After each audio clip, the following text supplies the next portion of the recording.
Kasus kekerasan yang berujung pembunuhan di kalangan remaja kembali terjadi.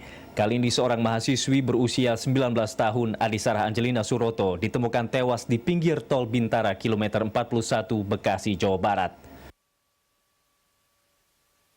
Polisi tidak perlu waktu lama untuk membongkar kasus ini, sekaligus menangkap dua pelaku pembunuhan terhadap Sarah. Keduanya adalah sepasang kekasih, yakni Ahmad Imam Al-Hafidh dan Asifa Rahmadani yang masing-masing berusia 19 tahun.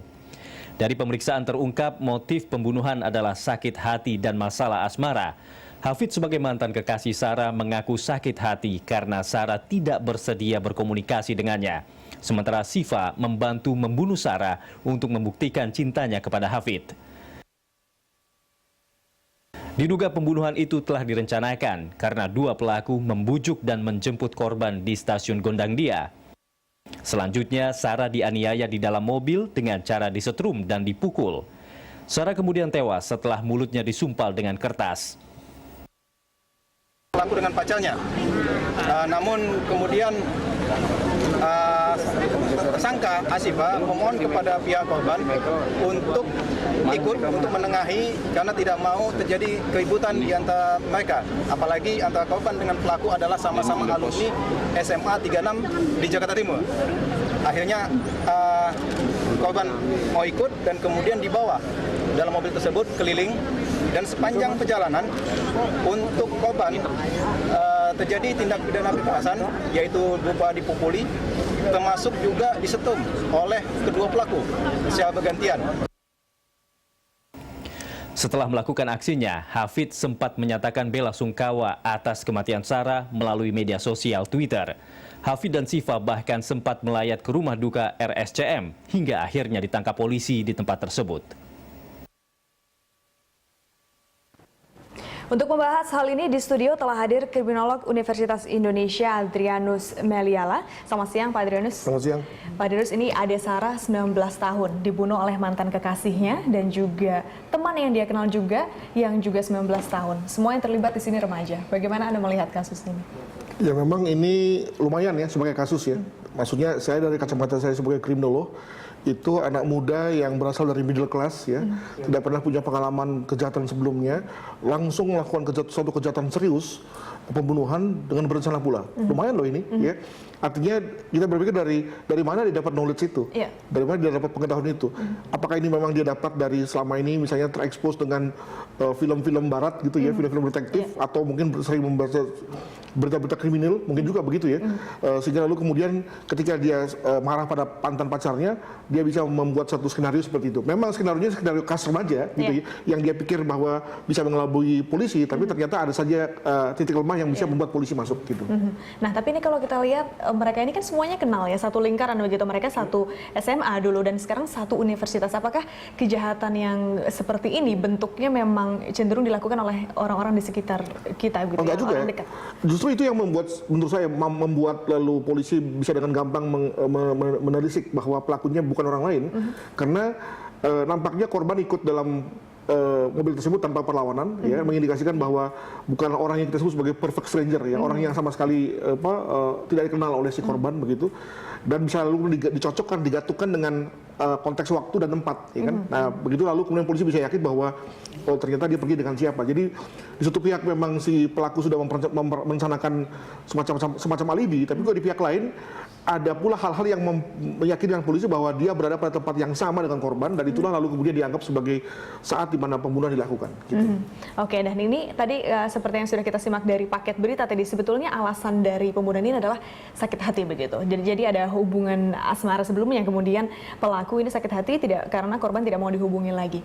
Alasan-alasan seperti ini kan sebetulnya kan bagaimana kalau kita melihatnya, masa kecil amat gitu ya. Gitu. Ya. Seperti apa? Ya, tapi jangan lupa bahwa sebetulnya dalam konteks pembunuhan ya itu juga cukup banyak sebetulnya hal-hal yang sebetulnya dianggap sebagai tidak rasional tahu terjadi. Dan untuk juga supaya membuat balance ya, hal-hal yang sama juga terdapat di kalangan orang tua, kalangan usia tua malah, atau kalangan anak-anak juga begitu gitu ya. Hanya karena nggak dikasih uang lalu kemudian dibunuh. Artinya untuk mendapatkan satu alasan yang kita sebut sebagai alasan yang cukup untuk membunuh itu memang nggak perlu harus ada gitu dalam dunia sehari-hari. Hanya karena alasan sepele pun juga lalu orang bisa membunuh. Nah, masalahnya adalah bahwa yang penting adalah bahwa memang direncanakan apa tidak. Karena ada saja kemungkinan, mungkin juga dalam konteks ini ada semacam pengakuan begini bahwa dia tidak berniat membunuh. Dia tadinya hanya menyakiti saja karena kesel. Tapi karena bayangkan bahwa yang dipergunakan adalah alat membunuh seperti strum. Mereka juga berdua mungkin juga keras-keras badannya kekar-kekar gitu ya. Sehingga kemudian lalu si korban kebablasan akhirnya meninggal kan gitu. Tapi kalau Anda melihat kasus ini apakah direncanakan atau tidak?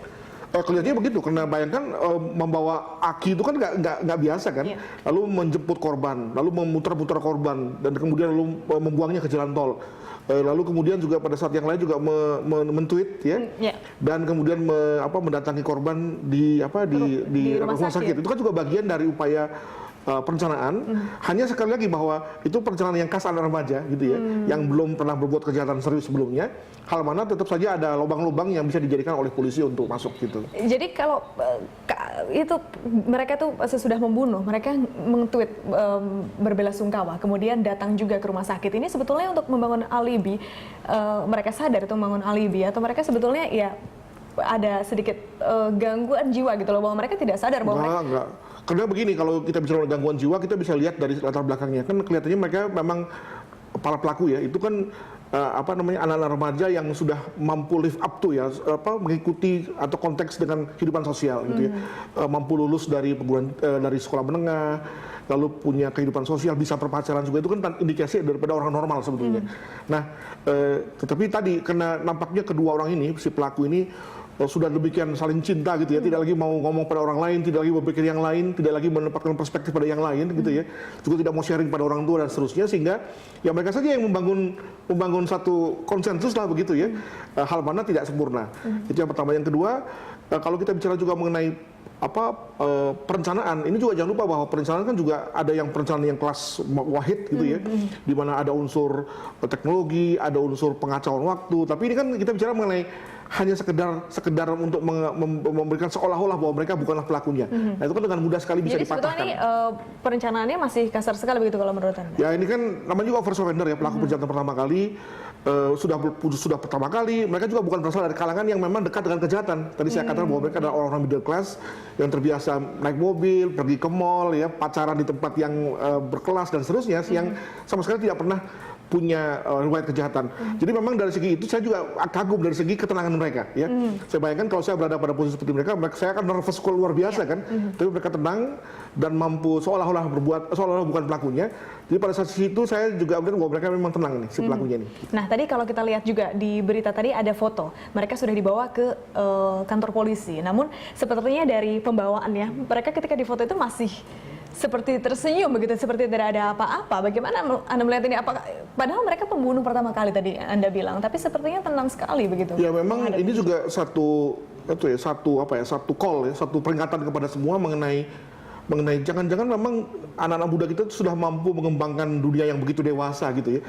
Tampangnya aja pasti kinyis-kinyis ya, tapi sebetulnya knowledge-nya sudah luar biasa, kemampuan mereka menyembunyikan perasaan mereka yang mungkin takut ya, itu juga luar biasa, ketenangan mereka berbuat sesuatu yang amat serius itu juga luar biasa. Apakah dia adalah gambaran daripada anak muda pada umumnya? Nggak tahu saya gitu ya. Semoga tidak lah begitu. Oke, baik. Pak Adrianus, kita akan melanjutkan percakapan ini setelah jeda berikut. Pemirsa, tetaplah di Jurnal Siang, kami akan segera kembali.